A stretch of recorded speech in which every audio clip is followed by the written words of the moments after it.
even 10 years. Meghalaya government has vowed to take up any concern pertaining to Cuet examination centres in Meghalaya. The statement came after Nehu, which is one of the Cuet centres in Meghalaya, witnessed chaotic scenes.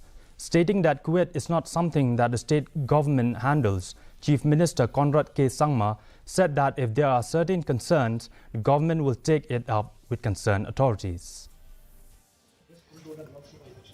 You're asking cabinet elections. So if you can tell us plus minus what is the... I don't speak here. I have not heard of any mismanagement, number one. Number two, the CUT exam is conducted by central agencies. It's not conducted by the state government. And therefore it is completely in their jurisdiction. The CUET exam, again a reminder to everybody, is mainly for the exams that are being conducted, for college admissions in the center in the Nehu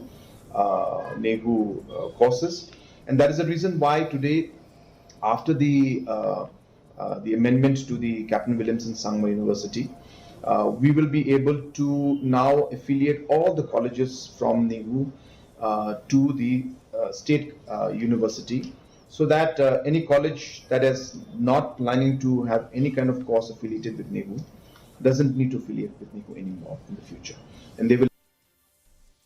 In order to streamline the efficiency